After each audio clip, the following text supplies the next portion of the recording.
What's happening, guys? Daniel here, founder of the DJB Photography School, and welcome to another Lightroom tutorial. In this video, I'm going to be showing you exactly how I got from the out of camera RAW file to the final product that I'm using on my portfolio website.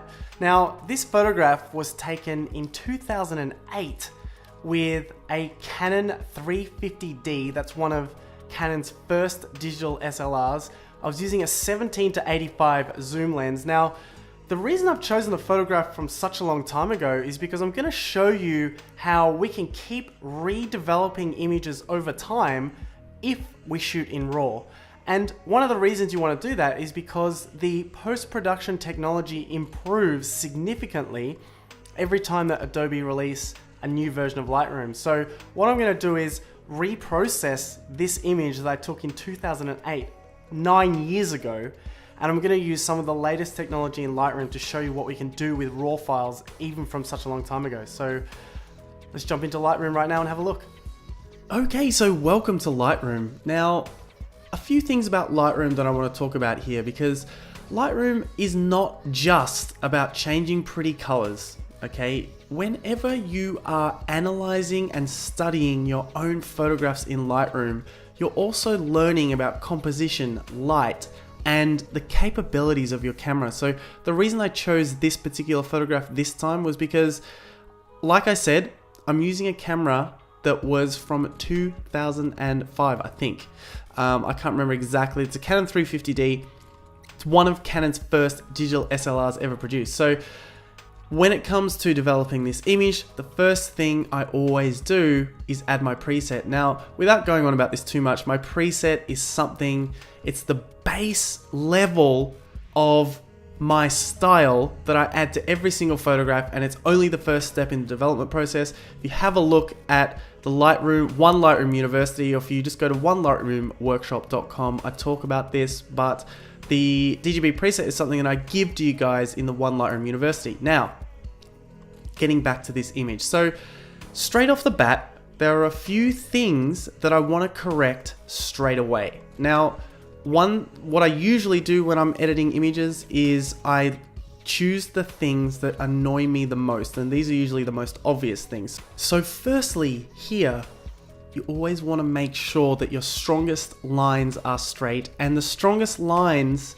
in this image, I believe, it's the horizon here. Okay, the horizon's at a massive slant, and this kind of irks me a little bit. So what I'm going to attempt to do is, using the cropping tool just here, we're going to click on that tool, move your mouse up to one of the corners of the frame, and then from there you can correct and straighten this image. And you'll see what I've done there is I've aligned it to an extra grid pops up when you actually start using the tool, and you can see here that I've aligned it to the horizon to make that as straight as possible.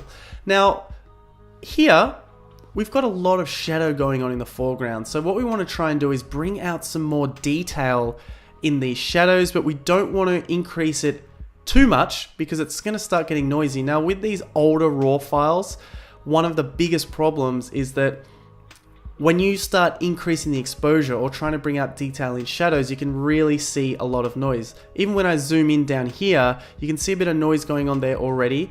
And this photograph, this was shot at ISO 400. So back then, ISO 400 was pretty high. And one of the biggest advancements in digital CCD technology is that, so CCD being the sensor on your camera, i.e. where they used to put the strip of film, one of the biggest advancements in CCD technology is how it handles high ISO, okay? So what I'm gonna try and do is, first of all, let's take the shadow slider and just increase the shadows and just see what we can pull out here, okay? Now you can see here, this is obviously a global adjustment. So global meaning when I increase the shadows, it's gonna be increasing the shadows all over that image, even sometimes where I don't want the shadows to be increased. So the reason I'm just having a look is just to see what's possible. And you can obviously see as soon as I crank that up, there's a whole lot of noise there because we just have lost that information because the image was just a little bit too dark at the time of shooting. So one of the learnings from this image is that next time when I'm out in the field, I'll remember to perhaps think about how I've exposed my image. Slow down the shutter speed a little bit more, let some more light in so that I can see some more of those shadows. But again, usually you want to play it on the safety side and you want to expose for the highlights. So here I've exposed for the brightest part of this image, and I've done that quite well, and that's usually what you want to try and do. So instead of using a global adjustment here, I'm going to go to the adjustment brush. I'm going to click on shadows, and I'm going to increase the shadows, just choosing a random number here. Let's increase the size of this brush by scrolling up, and I'm just going to paint this over here, this little area, because I want to try and bring out some more detail in the father and daughter here. So increasing the shadows has helped us a little bit. I'm going to grab the exposure and increase that a little bit as well.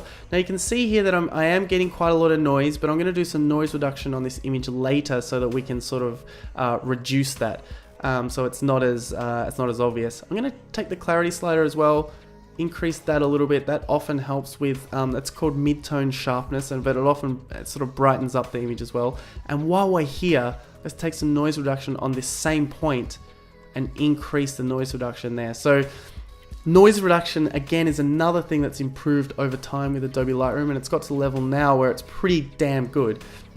What we want to do here is check where have I painted. So I've painted pretty much, what I always advise people when they're using adjustment brush is use a bigger brush, put the feathering up to 100, and then what you do is erase it back if you need to. So take the paint off by pressing O, and I actually am not going to erase that back at all right now. I'm going to go back to my global adjustments. Now, a few things that I notice here, because of this fluorescent light, there's a bit of a greeny tinge here. So I'm going to take the tint slider and just move that slightly to the right. So we're going to add a little bit of magenta to this image, and I'm going to have a look at the white balance here. So at the moment it's set to 5,000.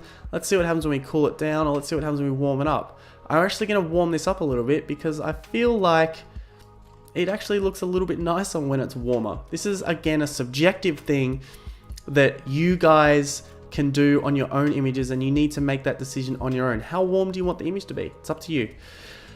I'm going to go down to the detail tab here. I never use sharpening anymore, not in Lightroom. I do, if anything, I do sharpening if I'm putting it on Instagram, I do a bit of sharpening on the old Instagram edits. But if I'm doing some sharpening for my website, I actually do that in Photoshop, but that's another story. So noise reduction, let's really crank that up this time. I'm going to put that up to 30, and the way we get rid of this type of noise, you can see there's kind of like this reddy, greeny sort of specks in here, is we take this color slider and we just increase that as well. And you can see as soon as I've done that, those sort of reddy, greeny dots have pretty much gone away. So what else can we do with this image? We don't need a lot. Obviously, one of the biggest distracting things in this image is you got this person's arm here, and you got this little pink sort of bag, I guess, on a cyclist that was passing by. So again, something I go on about, especially if you have a look at my Instagram accounts, I sometimes write some little captions there about, you know, what to think about when you're taking images. The moment here was worth the sacrifice of not having this absolute perfection here. Okay, so I could have waited or taken a few more photographs, and I actually have taken some more photographs around this particular time. And these two things are quite distracting, but it's not easy to remove these things in Lightroom. You really need, if you want to go to that level and you want to start removing stuff like this, you've got to use Photoshop for that, but I'm not going to do that. I'm not going to do that in Lightroom today. So what else can we have a look at here? What we're going to do is, now that I'm here, I feel like this image is a little bit too dark overall, so globally. So I'm just going to take that exposure slider and just increase that just a little bit more. And let's see what happens. Yep, that's cool. Now, let's have a look at these clouds. Let's go back to the adjustment brush. Let's click on clarity this time. Increase the clarity. I'm just going to pick a random number, 48. And I'm going to paint on this area in the clouds. Why am I doing this? I like the clouds. They're nice and dramatic. I want to try and bring them out a little bit more. So let's just drop that down a touch. Add a bit of noise reduction there. I think so. I've put that clarity about 37. You know what? I think we're about done with this image. Now, something that I go on about all the time with your editing is to keep it as authentic as possible. Okay, so don't go too far with these things. I can quite easily right now, I can take this clarity slider, crank it right up and be like, whoa, that looks super cool. It looks terrible. Don't do that. Keep it authentic and just be aware that sometimes it's very easy to go too far in your own post-production when you are simply staring at your screen for a long time. So quite often what I do is I will actually look away, walk out of the room, come back, and then have another look at my image with fresh eyes. Okay, because sometimes you'll come back to these images and you'll realize that you've gone too far with your own post-production. So let me just, let's create a virtual copy and I'll show you the before and after. What I want to do is just take the crop from this one, paste it on here, and let's have a look at the before and after. Let me know what you think, and if you're on YouTube, don't forget to hit that subscribe button, give it a like, and stay tuned for some more Lightroom tutorials very soon.